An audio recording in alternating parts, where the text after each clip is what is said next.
위기라고 하면 안보 위기, 경제 위기, 영적 위기를 말하는데요. 저는 근데 이 위기라는 말을 어려서부터 자주 들었어요. 그래서 단어에 좀 둔감해지기도 했지만 사는 게 원래 위기의 연속이 아닌가 싶어요. 항상 듣던 말 중에 하나가 요즘 젊은이들은 버릇이 없다라는 말인데요. 들어보셨죠? 이 말도 지금이야 나오는 말이 아니고 4000년 전 파피루스에도 요즘 젊은이들은 어른을 공경할 줄 모른다고 기록이 되어 있다고 합니다. 놀랍지 않나요? 조선 왕조실록에 보면 선비의 버릇이 예전만 못하다라고 기록하고 있고 숙종 때는 요즘 것들 참 까졌다라고 기록이 되어 있는 것을 보면 옛날이나 지금이나 사는 것은 똑같고 늘 위기이고 늘 말세이고 늘 문제가 아니었나 싶어요. 그렇지만 위기를 극복하고 다음 위기에 대처해야 하는 것이 또 우리의 삶이잖아요. 그래서 이 시간은 영적 위기에 대해서 생각해 보려고 해요. 영적 위기를 정의하자면 인류의 역사를 유지시켜온 정신적 지주가 사라져 인간이 서로를 믿지 못해서 모든 공동체가 붕괴되고 질서가 해체되며 서로가 죽고 죽이는 위기라고 말할 수가 있겠어요. 위기의 핵심은 성평등과 막시즘인데요. 위기를 말하면서 웬 성평등, 웬 막시즘 하실 거예요. 저도 그랬어요.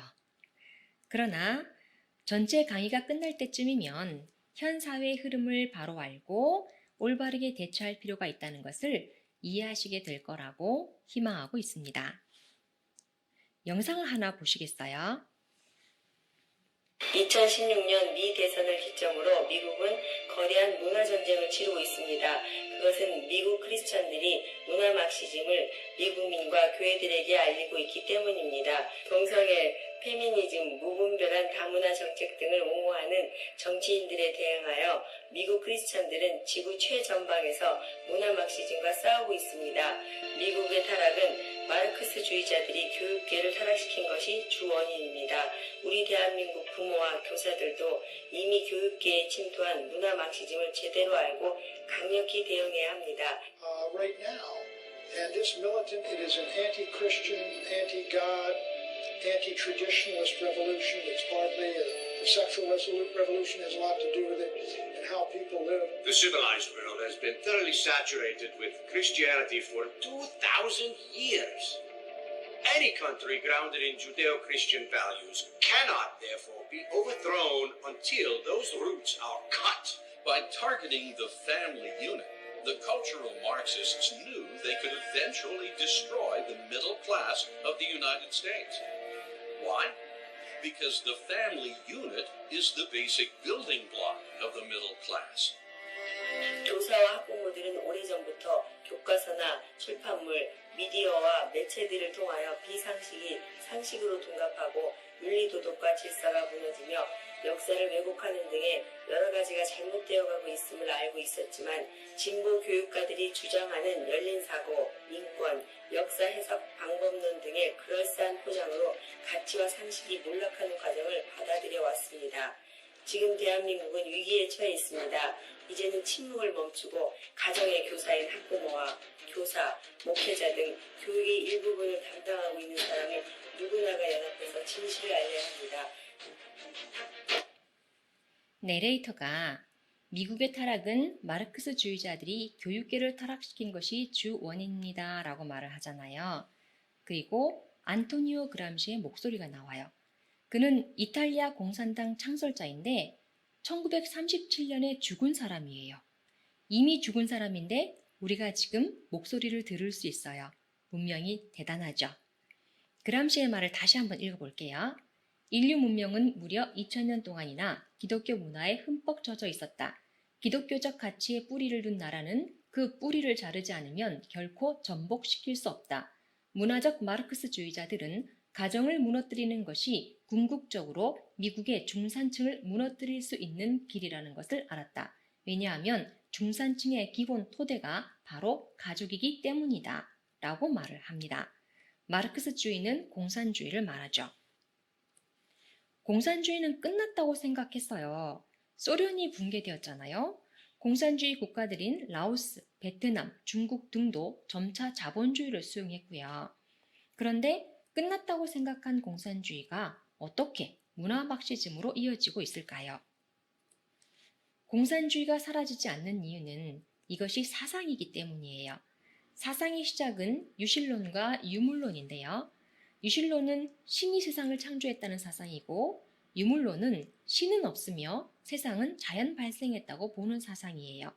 그래서 모든 것의 시작은 물질이고 우리의 생각이나 정신도 물질에서 나온다는 거죠.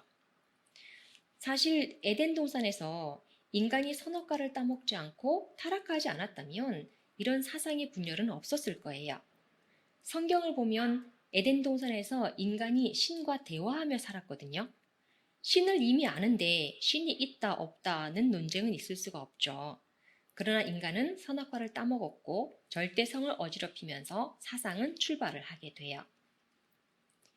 역사가 흐르면서 신이 있다는 관점에서 다양한 사상과 철학이 나왔고요. 또 신이 없다는 관점에서 다양한 철학과 사상이 나왔는데, 마르크스는 신이 없다는 유물론을 바탕으로 사회를 과학적으로 분석한 최초의 인물이에요. 많은 사상가들이 있어 왔잖아요. 그 사상가들 중에 사회를 과학적으로 분석한 사람은 마르크스가 최초인 거죠. 마르크스는 1818년에 출생을 하는데요. 아시다시피 1800년대는 산업혁명의 시기잖아요. 자본주의의 한계가 드러나고 갈등과 혼란이 가득했던 시대였어요.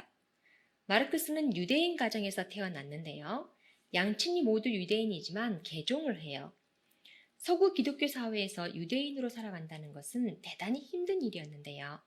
유대인은 2000년간 나라를 잃고 유리방황하며 홀로코스트를 겪는 등의 너무 많은 서러움을 겪었잖아요. 그래서 유대인의 마음에 깊이 자리 잡은 것은 소외가 아니었을까라고 생각을 합니다. 마르크스는 당시에 유럽에서 고통받는 노동자의 아픔을 깊게 공감하고요. 이들을 위한 해방을 꿈꾸며 자신만의 혁명 이론을 만들게 돼요. 마르크스가 어떻게 사회를 분석했는지를 이해하면 오늘날의 여러 가지 사회 현상을 이해하는 데 상당한 도움이 되실 거예요. 마르크스는 사회를 상부 구조와 하부 구조로 되어 있다고 보았어요. 세상은 사람 하나의 모양과 같다고 하잖아요.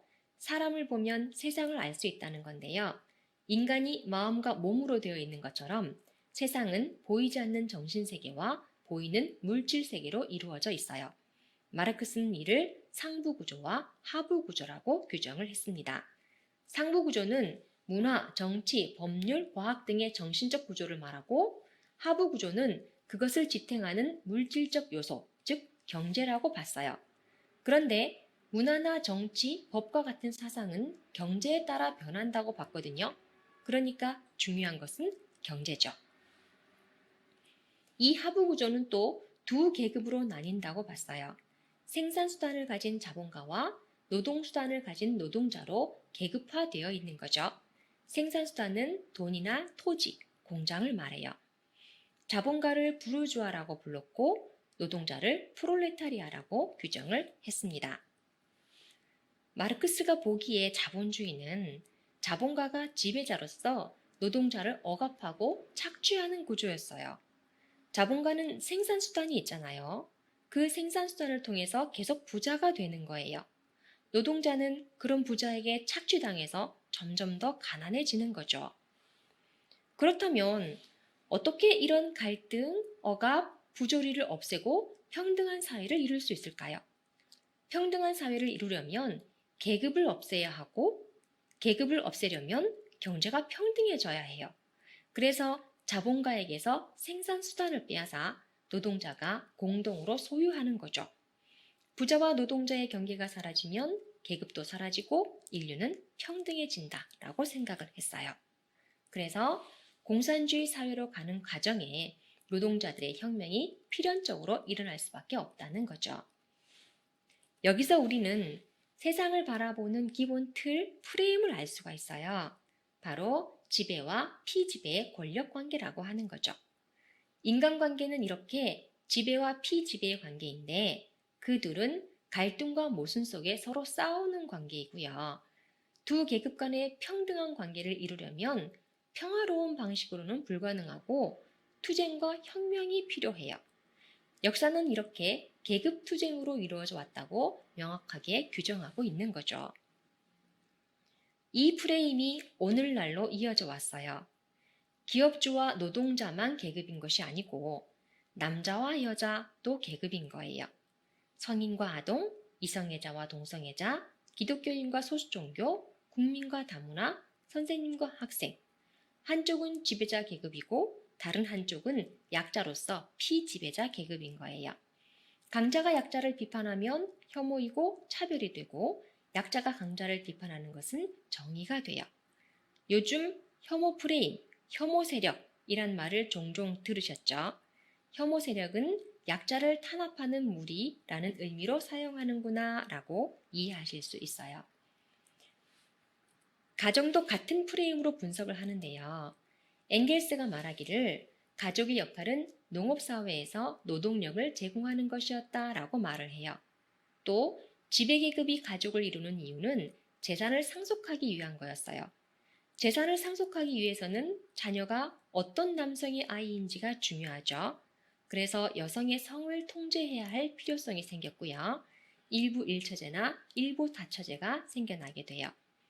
그러니까 최초의 계급적 억압은 남성이 여성에게 하는 억압이었다는 거죠.